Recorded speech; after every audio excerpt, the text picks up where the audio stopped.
자, 현 시각이 10시 36분입니다. 아침에 푸틴의 핵 관련된 그 발언 내용들이 나오면서 아침 주가 약세 출발했었죠. 둘 다 마이너스 출발했다가 지금은 양봉으로 주가가 올라오고 있습니다. 일단 아침에 여러분들 그 푸틴의 핵 관련된 발언을 듣고 어떤 생각하셨습니까? 둘 중 하나죠. 지금 핵 관련된 발언했다는 얘기는요. 정말 일부 서방 언론에서 보도하듯이 야 이거 푸틴의 정치적인 감정을 받아받는 것이 아니냐 뭐 이런 얘기까지 나오고 있습니다. 근데 설마 그렇게 하겠습니까? 확률이 높은 쪽은 어느 쪽이냐면 드디어 러시아가 푸틴이 스스로도 위급함을 느끼는구나 이렇게 해석이 가능하겠습니다. 그게 무엇이냐면 이미 여러분들 여기 주말 방송에 많은 분들이 고맙게도 참여해 주셨습니다. 국고초를 하지도 않았는데 여기 지금 보시면 더 센 놈이 온다. 우크라이나 악재를 이기는 10선 그죠? 여기 더 센 놈이 온다. 2만 아마 요 근래 제일 많았던 여기도 있었네요. 요 근래 제일 많이 여기 참가해 줬습니다. 여기서 말씀드렸던 대로 가장 큰 금융시장의 핵폭탄은 바로 스위프트다. 그런데 서방에서 결국은 스위프트를 내밀었습니다. 원래 이 스위프트는 이미 여러분들 아시다시피 쉽게 얘기하면은 이제 금융 결제망에서 국제 금융 결제망에서 완전하게 러시아를 배제시키는 거죠. 정말 이렇게 된다면 이 러시아 같은 경우는 경제적인 타격이 정말 상상할 수 없을 정도의 엄청난 타격이죠. 물론 서방도 피해를 봅니다. 특히 독일 같은 경우에 러시아에다가 뭘 꽂았어요. 근데 이게 금융 결제망에서 만약에 러시아가 들어오지 못한다면 어떻게 될까요? 당연히 이 돈을 돌려받을 수 없습니다. 미국도 타격이 크고 큽니다. 하지만 역시 가장 큰 타격은 러시아죠. 왜냐하면 가스를 팔았다, 원유를 팔았다, 결제 어디서 합니까? 할 수 제대로 없습니다. 물론 다른 쪽을 알아보는 특히 뭐 중국과 연결해서 얘기가 나오고 있지만 이건 전 세계 금융망에서 완전히 배제되는 것이기 때문에 스위프트 이게 가장 크다라는 말씀을 토요일에 드렸는데 그 이후에 바로 이 스위프트를 결국은 통과가 됐습니다. 누가 여기에 일단 양보했을까요? 그렇습니다. 가장 큰 건 제가 살 때 독일 같습니다. 독일이 가장 큰 피해를 입는 업체인데 업체들이 많이 있는데 여기가 일단 양보한 것 같습니다. 왜냐하면 이 세계 그 경제에서 물론 이게 흔들려서 안 되겠지만 지금 우크라이나 사태를 보면 정말 지금이 어떤 시대인데 어떤 나라를 무력으로 정복한다. 이거 요새 그런 거 안 하잖아요. 갑자기 나라가 전 글로벌이 후진국이 돼버린 듯한 그런 느낌입니다. 이제 이런 걸로 제재 안 하잖아요. 경제 제재하고 경제 전장이라는데 총칼을 휘둘러서 사람의 목숨을 뺏어가고 일명 그래서 푸틴 야 이거 정말 돌 아이 아니냐 이런 얘기가 나올 정도입니다. 근데 앞서 설명드렸던 대로 그건 아니겠고요. 어느 쪽일까요? 그렇습니다. 결국은 러시아가 다른 데는 끔찍 안 하고 지 하던 일 하다가 스위프트를 갖다가 시행하니까 결국은 러시아가 긴박해졌다는 얘기입니다. 이거 뒤집어서 얘기하면 핵 문제까지 얘기가 나왔다는 것은 이건 굉장히 긴박해졌다는 겁니다.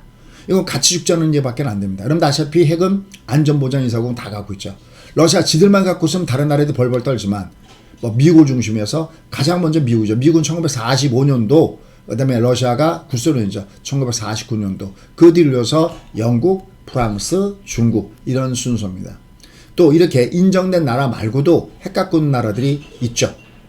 그죠? 인도, 파키스탄, 그 다음에 어딥니까? 저쪽 거기 얘기 안 해도 되죠. 저쪽 중동 쪽에 이스라엘, 그 다음에 또 이쪽에 또 북한 뭐 있습니다. 기타 등등. 다만 우리가 이제 알아야 될 내용들은 어떤 내용들이냐면 만약에 이게 정말 이런 상황으로 이게 전개가 된다 그러면은 이건 걷잡을 수 없죠. 이거 뭐 웬만한 걸로는 이 커버가 안 되는 어마어마한 악재가 됩니다. 물론 항상 51대 49이기 때문에 이 핵 관련된 발언이 어떻게 전개될지는 모릅니다.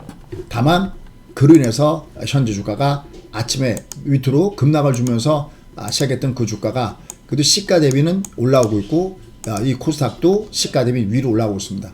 이번에는 파동을 설명하겠습니다. 지금 우리나라 시장의 파동은 밑으로 갈 때가 5파동관이 있다고 그랬죠. 1, 2, 3, 4 얘가 내려와도 이게 5파동관입니다. 그러니까 내려갈 때는 저점에서 뛰겠다는 이런 부분들이 있습니다. 근데 이제 역으로 이제 올라갈 때는 어떻게 할 것이냐. 지금 저렇게 올라갈 때 이게 올라갈 때 이 반등은 가짜 반등이기 때문에 내가 갖고 있는 종목군 중에서 3등급 종목군들은 매도를 하시고 내가 공략하는 것은 최소한 1등급, 특등급 이런 종목군 주로 공략한다. 이미 앞서 여러 차례 이 앞의 내용을 통해서도 어떤 게 특등급의 패턴인지 이렇게 말씀을 꾸준하게 드렸습니다.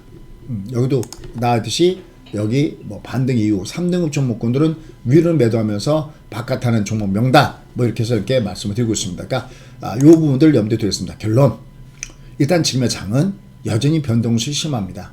그러나 밑으로 갈 때 오늘 아침에도 지금 이 방송은 저희 현임용 방송이라죠. 절대 아침에 제가 제시한 것은 투매하지 마십시오라는 것이 가장 오늘 아침에 제가 저희 그 유료 회원님들한테 드렸던 방송의 내용이다라는 거죠. 왜냐면 얘는 앞서 설명드렸던 대로 이건 어떤 위협적인 발언이긴 가지고 심리를 굉장히 부담을 줄 수 있지만 이렇게 되면 결국 다 주는 거거든요. 지금 러시아에서도 여러분들 굉장히 이 전쟁에 대해서 No War 그러면서 지금 데모가 일어나고 있는 거 알고 계시죠?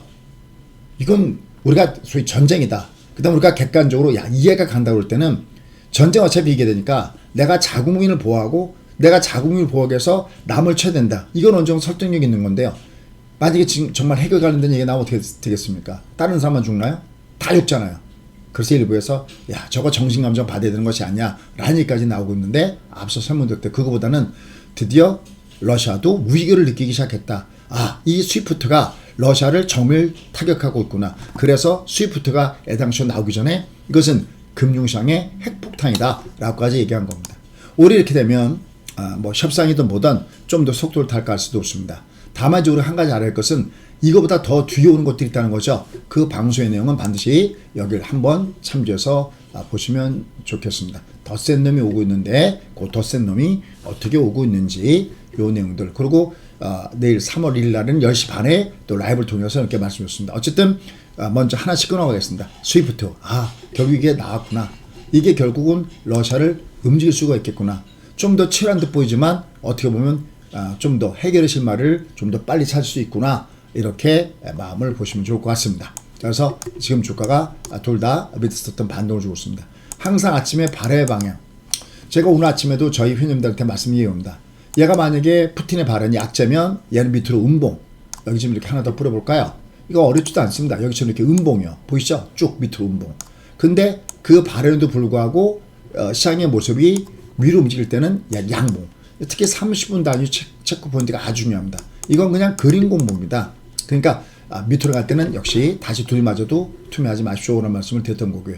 대신 위로 갈 때는 3수인 종목 군단들은 물량을 줄이는 것은 여전히 마찬가지입니다. 자, 그럼 이제 오늘 이런 가운데서 어떤 종목군들이 무게중심에 들어오는가 이걸 좀 보셔야 되겠죠. 오늘 보면 푸틴의 핵 관련된 발언도 있고요. 그 다음에 결국은 내 나라는 내가 지켜야 되는구나 라는 것도 있습니다. 근데 사실은 자주 국방 플러스 하나가 더 필요합니다.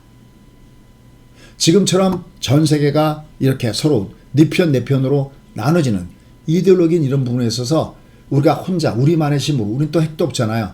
우리만의 힘으로 이게 다 지켜지지는 않습니다. 다만 우리는 핵을 제외한 국방력에서는 전 세계 6위입니다. 어쨌든 지금 우리가 요런 거 주말 방송에서 한 얘기들 요것들 참조해서 꼭 가서 한 번씩은 보시면 좋겠고요. 지금 주가 흐름이 어떤 방향으로 흘러가고 있는지 요 내용들 요 내용도 꼭 보시면 좋을 것 같습니다. 그래서 지금 전체적으로 지금 보시면 자주국방 플러스 우리가 얼마나 이 강대국 사이에서 얼마나 외교를 잘 하느냐가 굉장히 중요한 이런 부분에 와 있다라고 할 수 있겠습니다. 다만 중요한 것은 현재 주가가 밑으로 갔을 때 밑으로 갈 때 투면 안 된다. 오파동관에 도져 있고요. 이제 얘는 뜰 자리에 와 있기 때문에 그렇습니다. 대신 위로 올라갈 때는 가짜 반등이기 때문에 주가 올라갈 때는 물량을 줄여주는 것은 여전히 필요하다는 것을 잊지 마시기 바라겠습니다. 자, 그럼 이제 오늘 한번 보시죠. 쭉 한번 보시면요. 뭐가 강한 거 보시죠. 딱 보시면 벌써 나오죠. 제가 매번 얘기합니다. 이렇게 어떤 말씀드렸습니까? 마지막 전쟁은 어디서 일어난다고 그랬죠? 이렇게 계속 말씀드릴 때 마지막 전쟁은 제가 우주에서 일어난다. 그래서 우주 관련된 개발 관련 좀 꾸준하게 보시려고 했는데 오늘 그 빛을 발하면서 강하게 위로 올라가지고 있습니다. 하나 에어로스페이스. 여러분들 이건 하나 에어로스페이스뿐만 아니라 하나 그룹은요. 요새 많이 나오는 이 러시아와 우크라이나 뭐 이 탱크 그다음에 뭐 박격포, 미사일 뭐 이게 나올 때도요. 역시 이 하나 그룹 종목은 방산업체들이 굉장히 많기 때문에 부와 플러스적인 내용들이 굉장히 많습니다. 한번 보시죠. 자, 뭐 하나 에어로스페이스라든지 여기 쭉 보면 LIG 넥슨이라든지 뭐 얘기하지 않아도 여기에 많이 말씀했던 거 항공우주 정말 많이 말씀했던 내용들인 건 이미 얼마 아실 겁니다. 그죠? 다만 이런 종목군에서 어떤 것이 등급이 높으냐 그걸 따져봐야 되겠죠. 자, 이 종목은 이건 몇 등급일까요? 얘기할 것도 없죠. 특등급이죠. 그죠? 특등급이죠. 우리 다 했던 겁니다. 그 다음에 LIG 넥슨 보겠습니다. 얘도 특등급이네요. 항공우주 보겠습니다. 얘도 특등급이네요. 코리아 에어 보겠습니다. 자, 얘는 지금 보시면 하나를 더 뿌려볼까요? 얘는 2등급 종목이네요. 그죠? 이게 외바되면 3등급, 쌍바다. 이게 하이캔들이면 이게 2등급. 대신 월봉은 전혀 지금 돌지 않고 있죠. 그러니까 일봉상만 봤을 때는 3등급이거나 2등급. 아니면 이렇게 음봉 때 아예 등급이 없는 거죠. 제로죠. 제로 등급이죠. 무급이죠. 얘는 그래도 2등급이네요. 이건 직종 고점대. 그러니까 물론 얘도 뭐 밑에서 쌍바다니까 좋긴 좋습니다만서도 되도록이면 등급이 높은 종목에다가 무기중심을 두시면 좋을 것 같습니다. 자, 그래서 오늘 전체로 보면은 우주, 항공 관련된 종목군들, 그 다음에 방산 관련된 종목군들, 이런 종목군이 있구나라는 겁니다. 그 다음에 또 하나, 또 보십시오. 뭐가 있나요? 그죠? 종목군 쭉 보십시오. 뭐 다른, 제약이라든지 기타 등등의 테마들도 있지만요. 그죠? 쭉 보시면 한전기술, 한전산업, 뭡니까? 그렇죠? 원전 관련된 테마, 이 테마들, 한전 KPS 이런 것들, 항상 좀 길게 보고 가자라고 했던 이런 테마성 종목군단들이 역시 오늘도 강하게 주가가 위로 올라와주는 모습을 보여주고 있습니다. 원전 관련된 테마. 지금 현 정부가 또 향후 60년 동안 원전이 가장 중심으로 해서 개발 어쩌고저쩌고 나오고 있습니다. 이게 좀 우리가 듣기엔 좀 헷갈리죠. 현 정부 누가 와도 탈원전 쪽 같은 느낌이었는데, 그죠? 이게 또 이런 얘기가 나왔습니다. 어쨌든 좋습니다. 어쨌든 지금 누가 대통령이 되든 여가 되든 야가 되든 상관없이 이끌어갈 내용들은 뭡니까? 이 원전 관련된 부분들이죠. 특히 유럽은 더 하죠. 지금 그렇지 않아도 러시아의 이 원유나 그다음에 또 특히 가스에 대한 이 비중이 굉장히 높은데 지금 이런 상황을 하니까 어떤 자급자족 아니면 이 수입선을 다변할 그런 필요가 있죠. 그리고 자체 개발의 필요가 있죠. 그래서 그토록 풍력 그다음에 수소 관련된 얘기, 친환경 관련된 얘기가 많이 나오는 것이 바로 유럽이 그런 이유가 바로 거기 있다라고 보시면 됩니다. 그러면서 이제 원전이 자연스럽게 떠오르죠. 그런 부분에서 계속해서 보셔야 되겠죠. 이들 관련된 종목군도 보셔야 되겠습니다. 거기 1등 종목군 가장 강한 일진 파워가 1등 종목군 중에 하나다라는 것도 역시 마찬가지로 말씀드렸던 내용이죠. 자, 그 외에 나머지 내용들도 보면은요. 좀 올라가다가 좀 조정받기도 하지만 조선엔젤 이렇게 실적 관련된 종목군들이 여전히 무기중심에서 강하게 떠오르고 있습니다. 자, 그래서 오늘 보면 심텍 조정 주고 있죠. 코리아 서키트, 대덕전자, 그 다음에 조정 주고 있습니다. 인터플렉스도 조정은 좋고요. 이 로봇 관련된 종목군들도 보셔야 됩니다. 근데 에코프로빈 같은 경우는 주가가 워낙 고점대 많이 빠졌던 종목이기 때문에 하하대에서 매수가 형성되면서 위로 올라가고 있습니다. 그래서 이들 관련된 종목군들은 꾸준하게 관심 갖고 보시면 좋을 것 같습니다. 결국 지금의 장은요, 가장 우리가 어차피 맞추려고 하는 것은 지수잖아요. 그죠? 흐름이 어떻게 되냐? 종목이지 않습니까? 얘는 내려갈 때는 도망가지 말자. 얘가 내려갈 때는 도망가지 말자. 핵 관련된 발언이 있어도 이거 같이 죽자는 그런 얘기는 아닐 테고요. 그만큼 러시아가 드디어 어떤 충격을 받기 시작했다라고 보시면 되겠습니다. 그리고 우리나라 시장은 오파동이기 때문에 얘는 하단에서는 오히려 2등급, 1등급, 특등급 종목 중에서 모아가는 그런 전략이 필요하다. 그 종목의 명단은 아까 말씀드렸던 여기서 요 종목군들 쭉 한번 보시고요. 그 다음에 내가 갖고 있는 것 중에서 만약에 종합주가처럼 3등급에 있는 거 얘가 위로 올라가더라도 보십시오. 얘가 이렇게 올라가더라도 이 빨강이 앞에 빨강보다 낮으면 이거 3등급이라고 했죠. 이런 종목구도 올라갈 때보다 3등급 종목은 줄여주시고요. 대신 특히 240점 위에 있는 것들 이것 다 240점 위에 있는 것들 아닙니까? 그죠? 아주 종목군의 명단이 확고합니다. 이런 것들이 240점 위에 있는 거죠. 이런 종목군들은 이런 쪽이 굉장히 강하구나. 그래서 이런 종목군들은 눌리면서는 계속 모아가는 전략이 가능하다라는 판단이고요. 특히 지금 현재 미 선물지수 혹시 좀 더 여유가 된다면 미 선물지수도 같이 놓으면서 보시는데요. 오늘 5일선 지지 여부 가장 좋은 거고요. 만약에 조정받아도 만약에 조금 더 만약에 내려간다 하더라도 직전 저점의 지지부를 보시면서 매매하시면 좋을 것 같습니다. 당분간은 변동성이 심하니까요. 내가 물량을 위로 올라갈 때는 좀 줄일 때는 3등급을 줄여놓으시고요. 대신 바깥 하는 건 특등급, 1등급 이런 종목군들. 특히 204선 위에서 있는 종목군들을 어떤 종목이 강한가를 보셨다가 그 종목이 눌림목일 때 배팅을 쏘시는 전략을 구사하시면 될 것 같습니다. 자, 구독, 알람 꼭 해놓으시고요. 같이 호흡 맞춰주시면 좋겠습니다. 고맙습니다.